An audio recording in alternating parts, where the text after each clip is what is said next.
Hello, everybody. Welcome to Headhunters Live, number 76. This is the one with Allie Millbrath. Got my beautiful co-host over here, Chris Russell. What is up, Chris? How's How it you going? doing, That's what we sir? should start doing. It should start naming these like It's Always Sunny in Philadelphia episodes. Or like I think Friends did the same thing too, where like the one with The or one like with. Well, the funny thing is, on the first iteration of the show, when it was Senators and Boxers talking smack, we did do that actually. yeah. We should probably bring that back. Yeah. All right. So this is Headhunters number 76, the one with Allie Millbrath. All right, everybody. Well, we are about to bring her on. She is an expert in client delivery. She has a theory that she'll be talking about here on the show, is that everybody's focused on getting clients, which is something you should still focus on, but it's the client delivery that actually gets you clients in the long run. So we'll be talking about that. It's going to be a great topic. She's fantastic. In fact, she sells a course on client delivery as well. We'll dive into that. But before we do that, folks who are watching live, please comment live down below. If you're watching the replay, comment replay. It helps the algorithm. We want to see who's watching as well. And make sure you share the show with everyone that you know. Now, before we dive in, I do want to do a couple really quick promos. We are sponsored by Back Office Staffing Solutions. They are a back office provider for contracts, staffing, payroll, insurance, that sort of thing. So if you want to get out of the constant feast and famine of direct hire and you want to add contractors or staff augmentation to the mix, basically hourly staff, you don't want to deal with the headache of workers' comp and the insurance and funding payroll. They handle the entire thing. They have some of the best rates in the industry. So go to backofficenow.com for a book a consultation and tell them that we sent you. Additionally, I run a company called the Digital Headhunter, and we help build out sales and marketing systems for small search firms and independent recruiters. It's a complete done-for-you system. Go to realdsp.me/system to check out exactly how we build, how it works, the whole enchilada. All right. So with that being said, that is it for our promos. Let's bring on the woman of the hour, Allie. The show. Here we go, Allie. Hello. Welcome. Thank you. Thanks for having me. It's great to have you on. Actually, you've come highly recommended. But for those of you who don't know who are you, and what do you do? Yeah, so I am Allie Millbrath. I am the founder of the Quinn Roberts Company. I have been in the recruiting game for over 20 years. I don't like to say 25 yet, but over 20 years, getting close to that 25. So started my journey like literally back when we were still looking at the yellow pages to do name generation. And I spent about a little over a decade with an executive search firm that was a startup. So just got some really great insight in how to not only build a business, but build a system when it comes to delivery. And just came to a point in my life where I had a decision to make. I could, keep working for somebody else, or I could take a chance and work for myself. And so that's what I've been doing for the last 10 plus years. Sorry. Well, I do want to ask, you started your firm in 2016, I believe, right? Yeah. And if I remember from my notes and my research on you, you started the firm with 3 kids under 4. And What kind of work did you have those 3 kids doing? Oh, I thought you meant they worked there. No. We're getting close. We're getting close to the partners. What made you think starting a business with 3 kids under 4 was a good idea, Allie? Yeah, it was a crazy idea. And I'll tell you, my husband and I were not in a financial position where this could fail. And I think that's what helped this be successful. But we just kind of came to that point of inflection where I needed some relief in my life, right? Having 3 kids under 4. I went on to have a 4th. I had 4 kids that were 6 and under. We just kind of kept going. And it was really difficult to work under the parameters of someone else.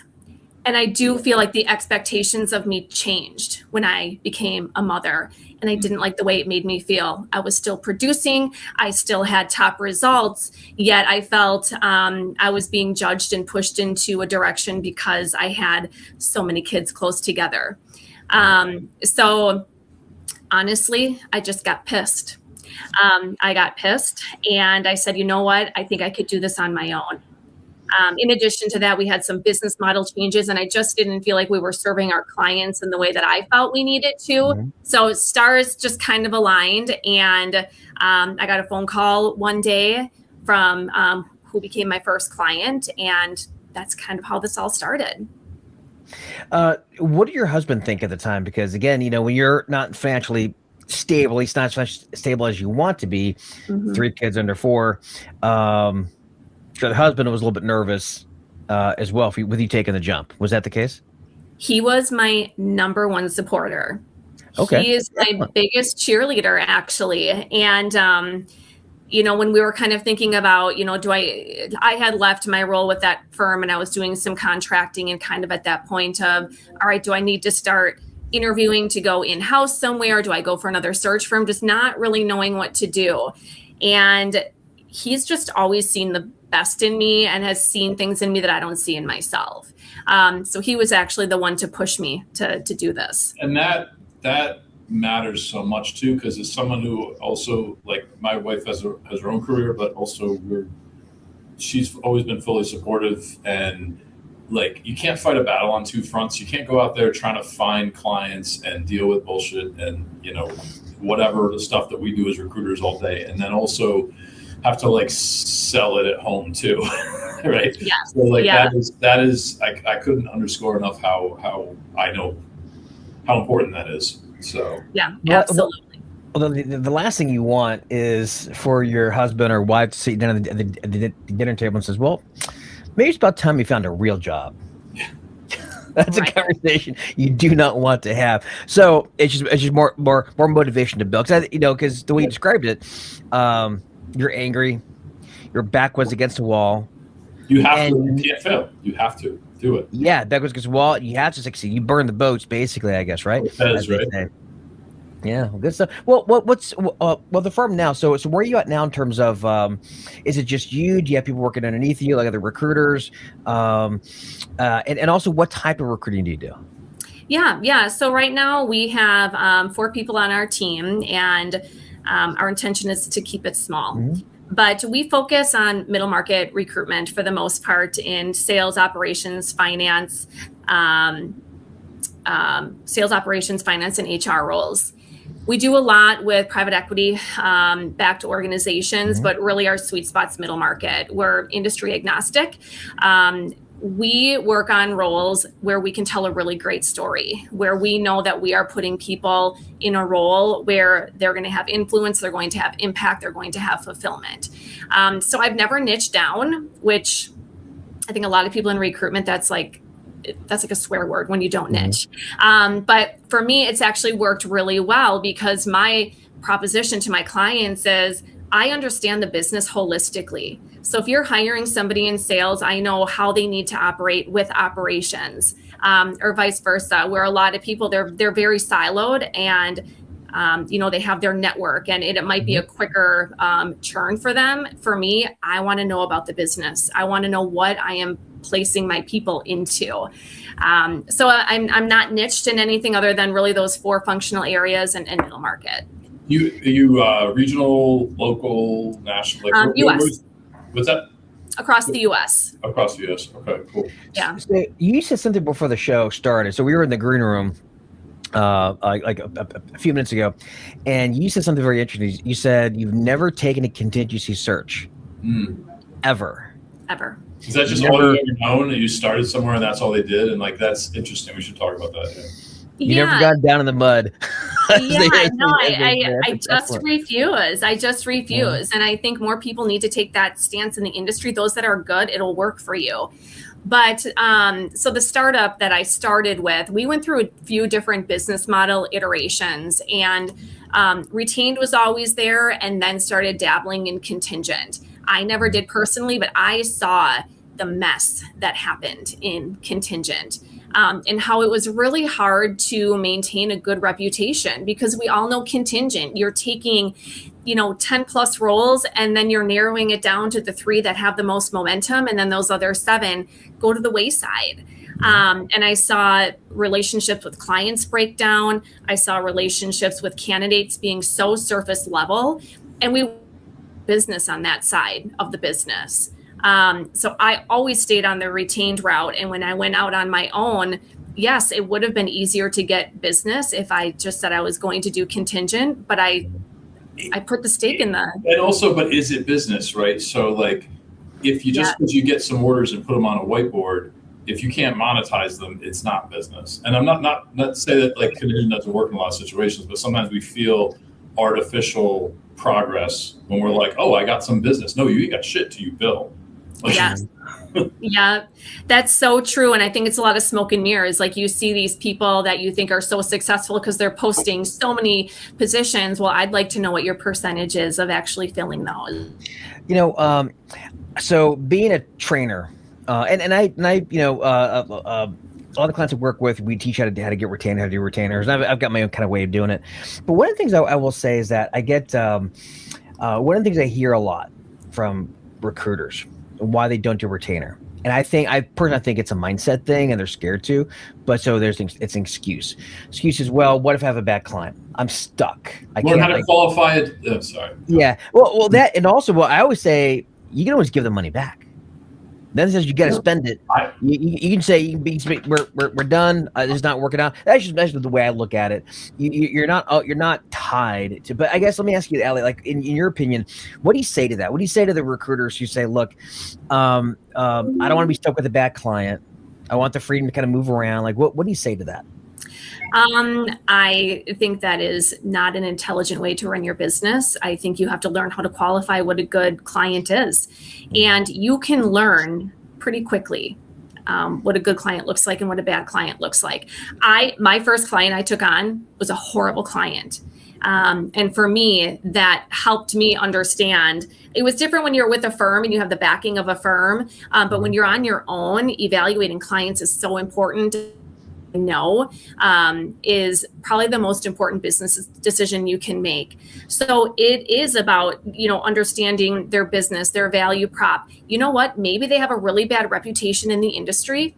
That doesn't mean you shouldn't take it, but you position yourself as, okay, I'm going to be your employment branding partner, and here's what we need to do to tell your story.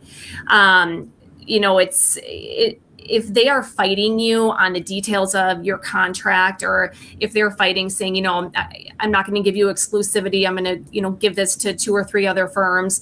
There are just little nuggets of information that your potential client will give you where that should be your trigger to walk away. So to me, it comes down to qualifying the client. And I would say I never had to learn how to really sell until I sold like an engagement fee type of structure, right? People can get mad, but selling contingency is not hard. It's not selling. It's not sales. Look at any other sale. Like you got someone to agree. The usual pitch is like, give us a shot. Don't cost you nothing. Like, or some variation on that. What do you got to lose? You get pissed about that, but like try to actually sell a solution where someone has to give you some money up front. Like you have to like actually learn, and you have to get better at like qualifying. When I made the switch several years ago, I found there are companies that will, just because they'll give you money up front doesn't make them good. There are some where they gave me money up front, they were happy to write a check, and I learned the hard way I didn't want to work with them. And to David's point, like there's a couple of times where I said, I'm actually just going to give you your deposit back. I don't know if I'm the right partner for you, and it's easier. You can always get out of it if you need to, but anyway. But the problem is recruiters tend to spend that money as soon as they get the dirty little mitts on it, and that's a trap recruiters fall into. That was a lesson I learned earlier in my career. Also, being 20 plus, almost 25 years in, I learned the first half of it. I spent most of the money I got. I was saving for a rainy day, which does give you the wherewithal to say no to some things. It does.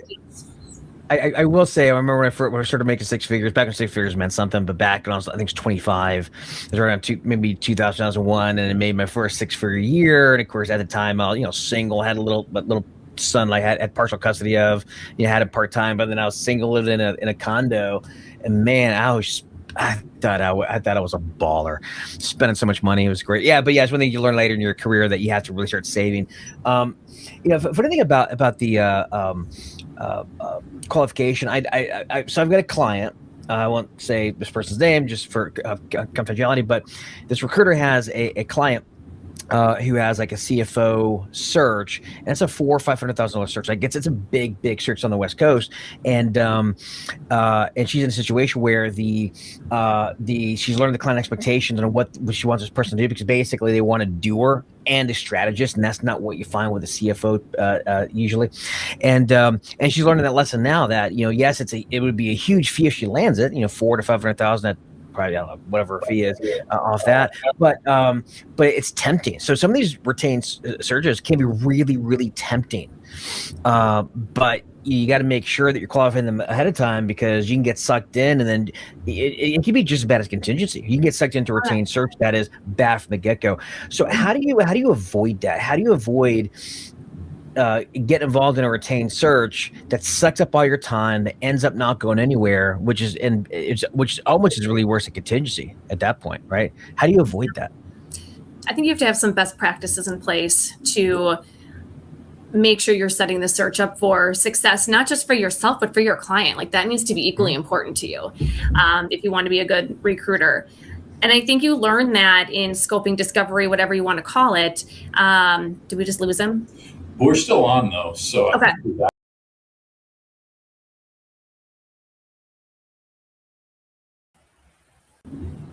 Oh, now I'm back. Hey, it kicked everybody off for some reason. Okay, I'll clip that. I'll clip that part out. So on with the show. All right, start over again, Allie. So it starts with the discovery or the scoping, and making sure that you have best practices in place to ensure that you are setting the search up for yourself with success, but equally important is making sure your client is setting their business up for success. And so, if they have, well, number one, you have to talk to all decision makers. And sometimes it's good to get them all in the room at once. Sometimes it's good to talk to them individually and then bringing them to the room. For a C-suite role, it's individual and bring them together to discuss what you've learned. Sometimes they don't even understand internally that they are so misaligned. And it's too late once you bring candidates to the table, right? Like you can bring them the perfect candidate, but if they are not aligned out of the gate, you're going to lose that candidate, because they're going to see that there's chaos internally. You have to be able to push back. And this is where you have to have the voice of authority. For somebody like us, it might be a little bit easier because we've been doing this for decades at this point. So we have that credibility. But I think if you're a good recruiter that works on good positions, you can talk about experience that you've had with, other organizations, and this is how they do it. Or, I'm an outsider, but looking in, I'm seeing that, you have misalignment here, not just internally, but what the market's going to offer. You have to use your expertise. Most of these people internally have no idea. And so you turn into their consultant, which sets you up for success and sets them up for success. So it's about knowing how to ask the right questions, know kind of the cadence, know where to push back. And then it is putting together the litmus and having everybody agree, this is what we're looking for. Sorry. You'll know out of the gate if this is not a search that can be successful, and you have to tell them that. They might go elsewhere, and you know what? They're probably going to come back to you because you know what you're doing and you know what you're talking about. It happens. And it's funny because sometimes if you get a little pushback on, like if ever I've gotten resistance on getting all the stakeholders together, like one of the things I would say to them is, have you ever been involved in a hire where, you got all the way to the end, got all the way down the line with somebody, and then someone else pipes in? Like that's not really what I'm looking for. It torpedoes the whole thing. It's very frustrating, right? And they're like, yeah, this is what I'm trying to avoid. And they're like, oh, okay, yeah, that makes sense. So it's like you insert a little expertise, and like a lot of us, I think, sell ourselves short. Like we do this all day, every day. This is all we do, and a lot of times people don't do it as much in their normal job. And like you, if you've been doing this for even a little while, like you've done more cycles. And I think recruiters sometimes don't have the confidence to say like you really do know more than you like realize. And if you can point to those examples and illustrate it, then they're like, yeah, that makes sense. Yeah.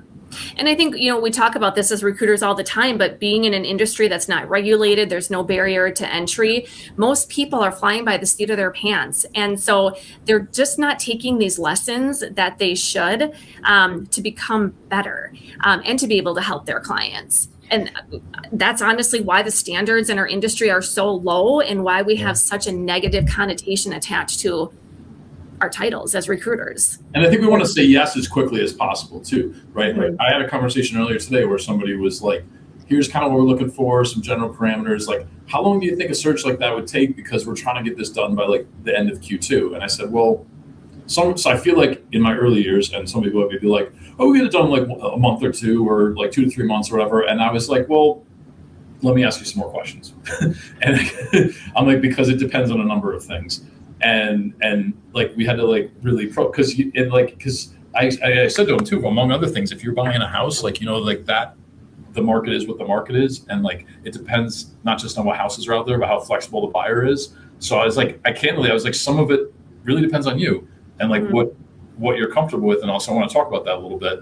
And if you're not comfortable saying that, whether you're doing contingency or not, I think that you end up taking on crap you don't want. And then also if you have a customer that's like resistant to that kind of conversation, like maybe they're not going to be a good customer. Right. Yeah. And you could, it's some simple questions are, you know, sometimes they think that their industry is so niche and there's nuances that nobody else can understand. And you can say like, hey, in this segment, we're going to be really limited in talent pool. Like, are you open to adjacent industries? If they say no, it's probably not going to be a successful search. Like you need that ability to share with them, you know, what fresh eyes and somebody coming from a new industry might be able to do and plug into yours. So it is also about kind of level setting. Not everything, they're not in the most complicated industry, right? I mean, I know that there's some where you absolutely need to have that, but like when I'm talking like general middle market organizations, you know, there needs to be flexibility there. You know, there's a lot of power in the word no, and it's actually, it could be very attractive, right? When somebody tells you no, you kind of want it more, right? I think there's a lot of power in that as opposed to always saying yes. But I will say that I think a lot of it also comes down to, and I'd like to get your take on this, Allie. A lot of it comes down to the track record that you have. If you don't have a track record, then you're really not much of a. They're a lot less likely to take what you say seriously. They'll take it with a grain of salt. So, and one thing I also did some research, and you mentioned in an earlier interview that you did that most of your business comes from referrals. So what I want to ask about this, because it seems like all this ties back to delivery, because you've been saying, at least in our conversation before, good delivery gets you clients. So I'd imagine part of that comes from the referrals, but also part of that comes down to the more of a track record you have because of your good delivery, the more weight your words carry, the more weight your advice carries, right? So I'm curious, I want to get your thoughts on that. Am I on the right track in terms of your thinking? Yep. Yeah, for sure. And I think that sometimes people hear, 100% referral and they're like, that's not a marketing strategy. It's not, but it's a delivery outcome. Mm-hmm. So if you are delivering, all about the fundamentals of delivery, because I feel like that's what most recruiters are missing. It's, getting to the fundamentals of delivery, doing a good job. That's how I've grown. I've grown every year since I've started. And it's because I do a good job. And so I'll get more work from that client, or I'll get a testimonial and somebody will see that, or I'm having clients refer me to their network in the market. So that's how we've grown. We've done very little business development. My husband joined the business about a year ago to do more true business development because I do not consider myself a salesperson. But when you do a good job, you will get more work because of it. So related to that too, I think we miss opportunities to create more word of mouth. And so like as someone who similarly is fortunate enough to be at a point where mostly what I do is referral, one of the things I try to do periodically is announce the wins, right? Specific companies, specific people. Hey, congratulations, blah, blah, blah. I was starting with this company. It's a pleasure working with XYZ company.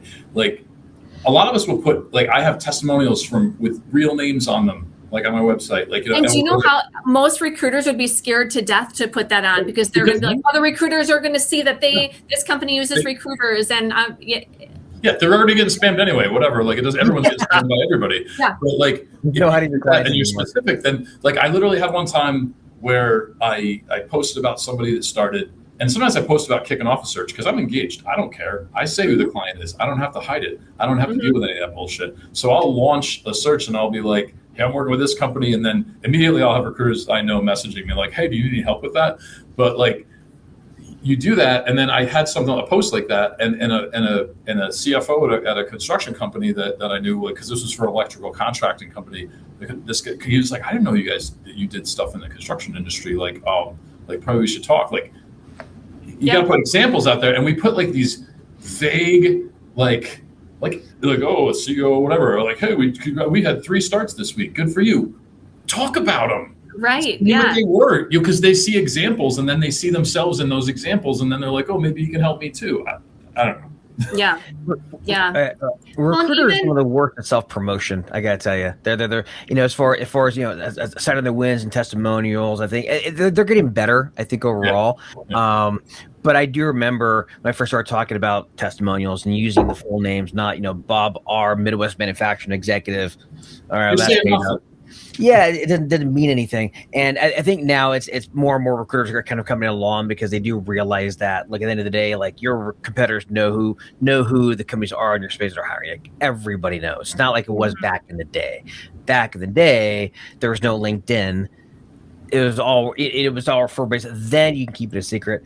I'm curious though. So well, let's dive more into delivery, because a lot of recruiters really struggle with it. When you talk about, let's say, deals falling apart, candidates ghosting them, clients ghosting, frustration all around. What are they missing? Like, what are the biggest gaps most recruiters have when it comes to their delivery, in your experience? I think most deliver in a chaotic way, and they don't have a structured process and system in place. That's one of it. I think another product is a majority of the market is contingent. And so they're taking on too much. And so they're forced to react in a kind of a chaotic way. I think that successful recruiters who have a process that they can follow, no matter what the search is. I've got a CMO search. I got a CCO search. I have a territory sales rep search. It doesn't matter what it is, at what level it is. If you have a system that you have in place, you are going to deliver a better candidate experience. You are going to give your clients a better experience. But I think people bounce around so much in the process that they miss things left and right. And then that's where they're not happy with their results. I heard this advice many years ago, and it seems like a small advice, but it was what's the name? I forget his name, but I'm on his email list, and Troy Broussard. That's what it is. Troy Broussard. So anybody, by the way, if you want to get a great email list, Troy Broussard is a great one. He had this analogy. So look, when you get on an airplane, you have a pilot that's probably flown thousands of flights. The pilot does it every single time. Every single time, brings out his checklist. Check. And would you feel comfortable with a pilot that decided, I'm just going to wing it today, right? Mm-hmm. So in your business, no matter how many times you've done a certain search or whatever it happens to be, not being chaotic, having just a simple checklist. It's like a pilot's checklist. We'll do so much work for you. And I think it was really good advice. I remember that very, very well. And I'm not the best at it, to be honest with you. I try, but it's always a struggle. But that said, I think it's great advice. Having even a checklist in every search. Like, here's my process, and I make sure I check every single little box, no matter what, right? Yeah, I agree. Shortcuts, they don't work. And so every search I have, I've got templates. And if I am skipping things or not checking boxes, I feel it. Like I start to feel like I'm out of control in my delivery. And so for me, it's always been about the fundamentals of delivery, not wavering from that. I think we have some really great tools that can help accelerate searches now. But when it comes down to what we do, it is how we deliver. I think so many recruiters are focused on what's next. They're not focusing on what is right in front of them and the dollars that are right in front of them. But you have to follow a system in order to get to those dollars. Is that the main thing that separates good delivery from mediocre delivery? Is really just this is the system, just get a system and follow in the system. Is that the primary differentiator, you would say? I think it's a differentiator for sure, but I think that, other levers to that is certainly personality and how you are communicating with the market, how you are communicating with your clients, your business acumen. Are you keeping up on industry trends? You have to keep up with things. I think that the delivery system is 50% of it. And then how you approach it from, stylistically, personality, business acumen, that's the other half of it. Speaking of that, I want to talk about your process. Before I do so, I just want to make everybody aware. Make sure you stay towards the end because Allie, as it turns out, has a course that walks you through the A to Z of client delivery, and we have a very special discount code for you, 50% discount code, which is crazy. I was expecting more like a 15 or 20%, but 50% discount code. So stay to the end and make sure you watch the end to get that code and get the program. But anyway, let's talk though. Let's dive in a little bit into your actual process. So what's the process? Let's say you have a new client that calls you, or it's your referral. They schedule the call with you. What's the process from there? Once you get the search, what do you do? You spend a lot of time on the front end. Excuse me. If you are not spending a lot of time on the front end, you're going to feel it on the back end, right? So it is about, I do have a document that I use to kind of guide these conversations at the front end of a search with the client. You always have to deviate from it because it depends on the level that you're working on and what position. But there are, particular questions that work really well no matter what. One of my favorite questions, just to open things up with a client, is if you had a pie chart, kind of break out what their time spend is going to be. And then that opens up so much conversation on what they really need this person to do.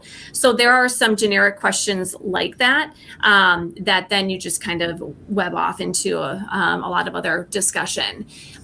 And then from there, it's taking what you learn and putting that into talking points. When you're going to the market, you cannot call someone and say, I'm working with ABC organization. They're looking for a director of IT. This is what success looks like, and expect to engage the market. That doesn't work. You need to put together a story. It's really pulling from your client, not only the good things, but where they're struggling, and put that in your story, and how this is why we're looking for that person to come help them solve these problems. People are drawn to how they can impact. When they are feeling stagnant in their role, understanding what their impact can be is how you get them engaged. That's a great, it's a great way to put it. There's a story. You need to tell the story. It reminded me. I just thought of this, but it's almost like no one. You're basically trying to get them to be a character in your client's story, and no one wants to be a character in a story that they know nothing about. They need the story if they're going to insert themselves in as a character. I never thought of it that way. It's a great way to put it. Thank you, Allie. That's a good insight. That's a great insight. All right. So what else do you do? So beyond that, so once you learn the story, you get the story, and you do a lot of the front work. Well, let's get down to brass tacks. Okay, you've done all that. Now you're sitting in front of a computer screen, and you got to start the search, and you're at a blank screen. What do you do? Yeah, you go out and you market map, right? Like you're looking at who other organizations that you know of that have good talent that you can plug into your client, and they could be a potential good fit. So you're market mapping, you are reaching out. I love the phone. This is the old school part of me. Yeah. I certainly use, automated things here and there, but it's picking up the phone and having conversations. A lot of the placements I have do come from referrals. So it's picking up the phone, engaging with the market. And I should mention, I do 100% passive recruitment. I don't post any position I work on. So, people that post roles, I think that their process looks a little bit different. But it's going out and engaging with the market, taking them through thorough interview processes. It's not like you get excited in that first phone call, they seem to check every box. If you don't have that second call, that's where you really learn about the person and maybe the reasons why you should not move forward with them. It's a two-call screening. You know what I do to make that construct work that I feel like is very effortless for like candidates? So they don't feel like they have to have two conversations with me. I basically say, hey, listen, let's have like a 15-minute conversation. Just see if this makes, I know you're busy. I got a lot going on the next few days. Carve out 15 minutes. I'll give you the rundown on this. We'll talk a little bit about kind of, if it sounds like it makes sense to dive into more, we can schedule a time where I can give you, more information. We could talk about more. Does that sound fair? And they're like, oh yeah, absolutely. And then you get the two touch points. Yes. But it doesn't feel like, because if you're going to have two conversations, you have to frame it. Otherwise it seems like, okay, now why do you have to talk to me again? Why can't I talk to the client yet? 100%. It's always that first call is like the interest generation, right? It's like sharing enough with them, but getting enough. We talk about kind of creating that litmus of what you agree on with your client, that you're looking for those hard skills. Like you can get that, you get their compensation, and then you send them the information, right? Like, and I believe very much in putting together very engaging job description, not just the traditional bullet points.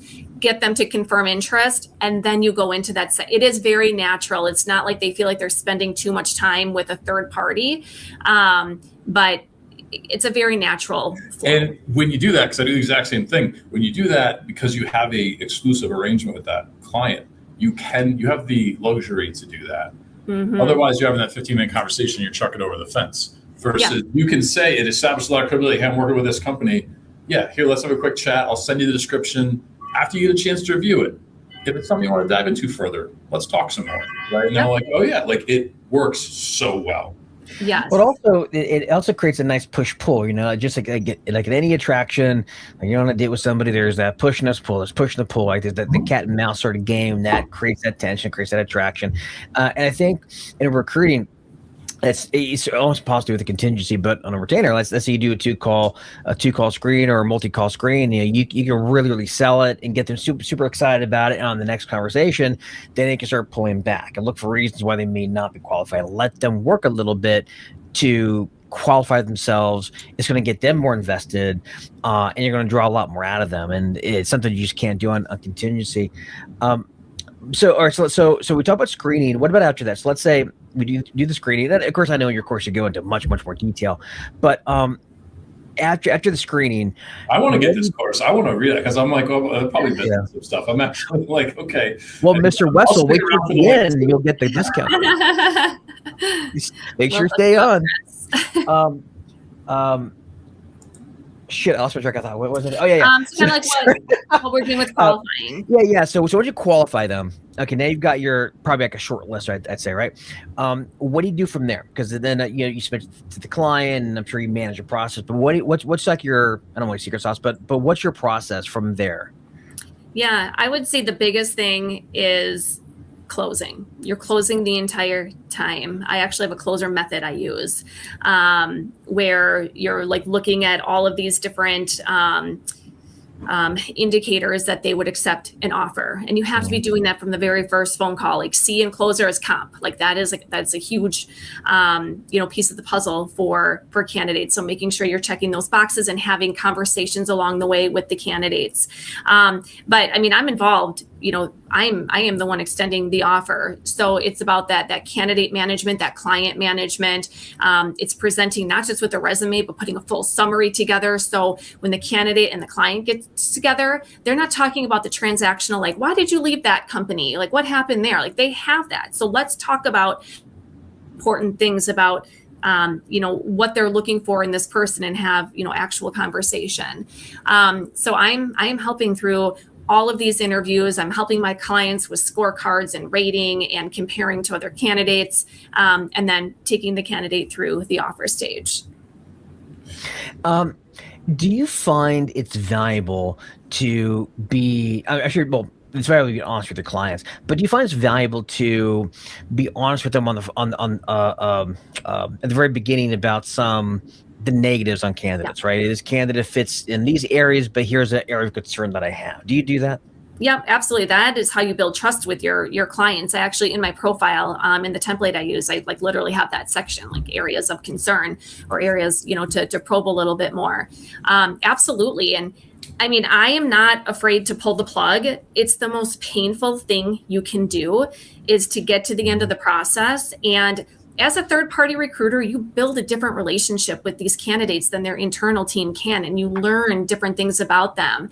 I have learned things at the 11th hour.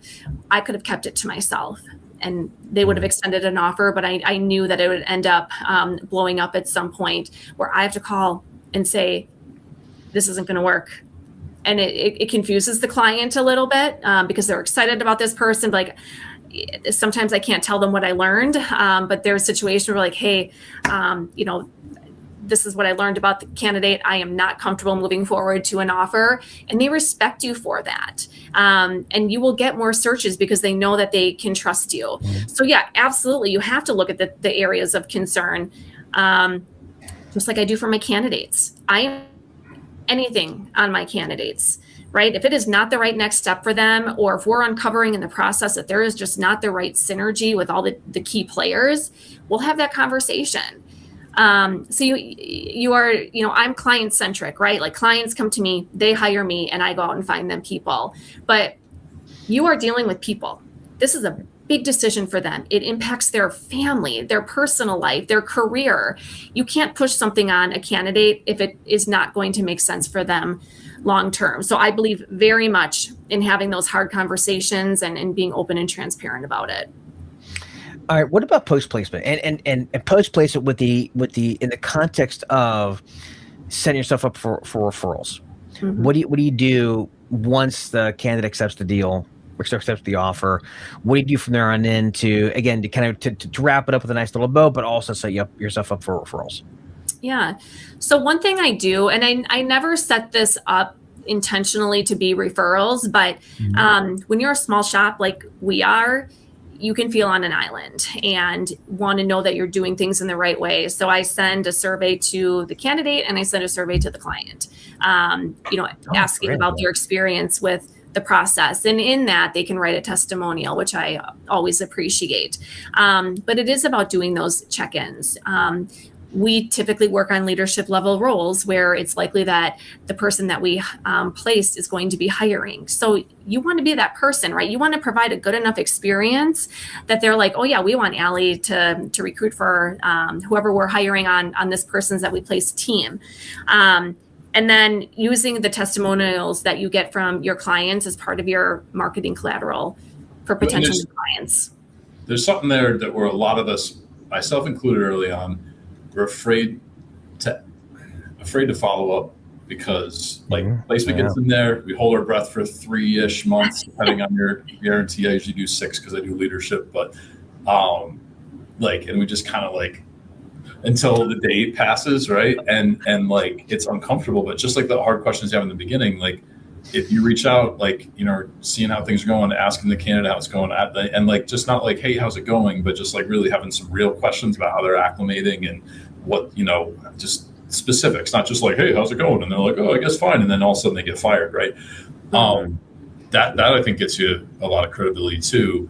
And what you were saying about leadership hires, since I do a fair amount myself, that's mostly what I do. A little piece of BD in there is every candidate you talk to is a solid lead. And if you have a candidate experience, because you're approaching them with a very well qualified real job, even if they're not interested in it, sometimes they're you started a relationship, right? Yes. And so I know that in the temp world and other stuff, where I started, you mine for leads, what were your manager's names for reference bullshit, right? Yeah. This is different. You're engaging with a CFO or whatever live, and you're talking to them about hey, maybe this one I have might not be for you, but what else are you interested in? They're I got a good gig, and then they start talking about their company, and things happen. Yeah, and you bring up a really good point, and something I like to do. Let's say you have a VP of finance search. I'm calling CFOs. Yeah, I'm calling CFOs. Who do you know?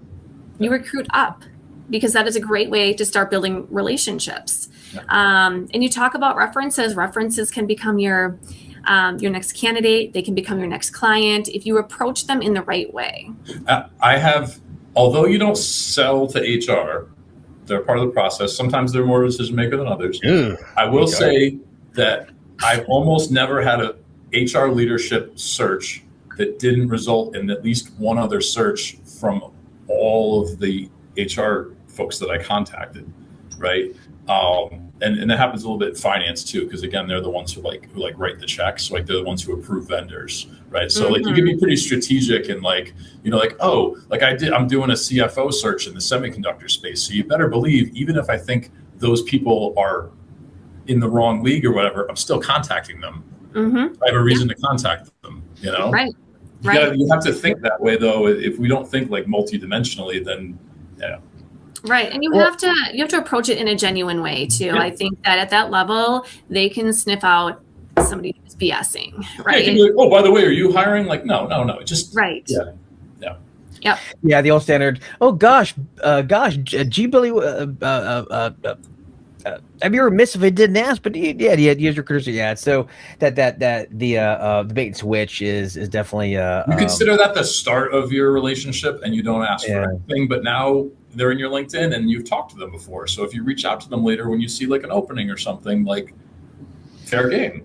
Right. Well, you know, this is old school recruiting. This is that I was taught when I first got into the search business was, you know, you just be on the phone all day. Just be on the phone and talk.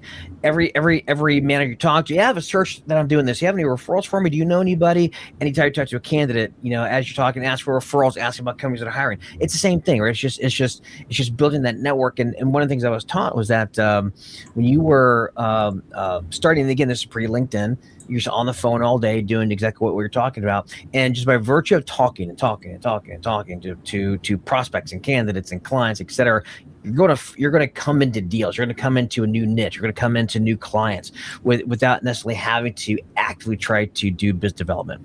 It's just conversation, having authentic conversations. Yeah. And I would say anybody who feels like they're in a rut and things aren't going their way, you're probably hiding behind your screen and looking for the easy way to engage. Yeah. And I always say, just, you know, get out of your comfort zone, make 10 phone calls. Like force yourself to make 10 phone calls. There will be a good conversation in one of those 10 phone calls. And once you start doing it, it just becomes a practice and you can see the results that come from it. But, you know, I think recruiters that were lucky enough to get into the industry where, you know, all of these resources and tools were in place, they rely on that. And we are in an industry where it's people connection, and that gets lost. And you see that sometimes talked about online, where somebody real experienced recruiter will talk about how like all these tools and stuff. The goal is still the conversation, and it's just getting you to the conversation quicker with the right person or whatever. But it's funny when you mentioned make the calls. I'll still to this day do like warm up calls a lot of mornings. Oh, yeah. I'll call a friend. I'll call somebody. Whatever. You'll make a few phone calls just to get like the juices flowing, get the cobwebs out of your head, and then the real phone calls. It doesn't even have to be like a day full of cold calling, but just even if I'm going to go talk to if I have a meeting with an existing client that I've worked with for a decade, and it's at like 10 a.m. Before then, I'm going to call 2 or 3 people and just strike up conversation just to warm up. Well, also, you go to the coffee shop, go to a store. Sometimes I don't do this. I used to, but I used to make it a practice when I was first learning search, get into the business, because I had a lot of social anxiety as well, and also had like a stutter, and it was hard to.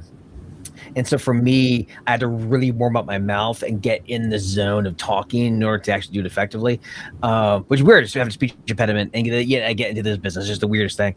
But I used to all the time. I used to ask tellers or the baggers at the grocery store, "Hey, how's your day? What's going on? What's your favorite movie?" Just ask them questions, and you know what happens. You make their day more interesting, right? And then you get used to asking questions and probing and making friends with every single person that you talk to, right? So I think even just in your day-to-day life, talk to everybody. Your local barista, talk to that person, right? You know, I want to ask one other question here before we get into that. Your program here and your code, your discount code. One of the things you talked about in my research that I've done on you is that you talk about building legacies, right? You are recruiters to build legacies. What if a recruiter watching us right now, whether they contingency, reduce, and retain, but what can they do? What's the first step that you would say that you give them to say, look, if you really want to build a legacy, start doing this and do it every single day? What would that be? I think it's going back to what we were just talking about and not being afraid to get on the phone and make the connection, to get off of this, wheel of the next best shiny tool and resource to make things go faster. Like, again, that's important. But I think to have a legacy, it is about making the connection. And it sounds so simple, but so many people don't do it. So I think that's number one. I think, number two, I am a very firm believer in getting mentors. I have been so fortunate to have probably 4 mentors that have changed my life. And one of them came later in my career. So I think just always be growing. Sure, you can read books and, subscribe to whatever newsletters, but to have somebody to talk to guide you, to tell you when you need to cut your own bullshit, that's so valuable. So it all comes down to connection. It's making connections. Well, Allie, thank you very much for being on. That's fantastic advice. Fantastic. And question too, before we segue into the course, what prompted you to do that? Like, what, with all the other stuff you're going on and stuff like that, like what would I'm going to put together a course? Like what? I'm glad you asked. It's not easy. No, it's actually the hardest thing I've ever done. Mm-hmm. It took me a really long time to do it. I think that I just got to the point in my career where I just felt so frustrated by continuously getting on calls with potential clients that have had such bad experiences and coming in to clean up the situation. I'm tired of the stereotypes that we have and the reputation we have and always having to work against that. And I have had a lot of success in my career, and I want to change the perception of recruiters. We need so much more regulation and standards put into place and best practices. And if we don't do that, we are going to continue to flounder. And that's where companies are going to look to, hoping that AI can solve their problems versus people talking to people. So I had a really good point in my career. I've got a lot of success stories I can talk about. I could talk about being a 7-figure firm. I can back up the delivery method that I've been using to grow the firm to where it is today. And so it comes from a place of passion and wanting to change our industry. And that's kind of the core of why I took the time to do it. Yeah, you're right. It's having created a lot of courses in my training career, I can agree with you. Courses, it may seem easy, they're not at all. You got to plan. What are you going to talk about? You got to whiteboard things out. Then you got to do the slide decks. Then you got to record it. It's just and actually the recording of the actual videos of the lesson, that's actually the easiest part of it. It's all the stuff that leads up to that's the hard part, at least in my opinion. I know for me, at least, I don't know about if you saw this, but and they get this kind of get into the weeds a little bit. But for me, whenever I create a course, I did some math, and for every hour of lesson would take me 7 to 8 hours of prep to create that 1 hour of lesson. Typically for me, right? I don't know if you experience the same, but yeah, it ain't easy. Well, speaking of that, I want to share with everybody the code here. So. If you want to pick up Allie's course, go to wanttorecruit.com and use the promo code HHL for 50% off. Actually, I was going to ask for maybe 15-20%, but she went ahead and did it 50%. So thank you very much, Allie. Really, really appreciate that. So go check that out, guys. Wanttorecruit.com, promo code HHL for 50% off. And when the show airs live, we'll make sure we include the link in the show notes as well. All right, so Allie, anything else you want to put out there today, or your final words before we wrap for the show? Final words are, recruiters out there, just don't devalue what you do, and don't cheapen yourself, right? I think we talked a lot about it's so easy to say yes, but take a step back, push back, really learn who your client is and take on good work. Because it's going to take clients looking at us differently to trust us, to not have such a negative connotation attached to what we do. So I would say just value what you do. Make sure you're taking the steps to deliver in the best way you can, and the business will follow. Excellent advice. Well, Allie, thank you very much for being on. We'll have to do this again because this was a great show, and I felt we probably could cover a lot more than in another hour or 2 hours, way more than we covered now. Thank you for having me. I appreciate you guys taking the time. Well, thank you. All right, so and folks watching this again, if you're watching this live, comment live. Watching the replay, comment replay. Share the show with everybody that you know. Give us some likes.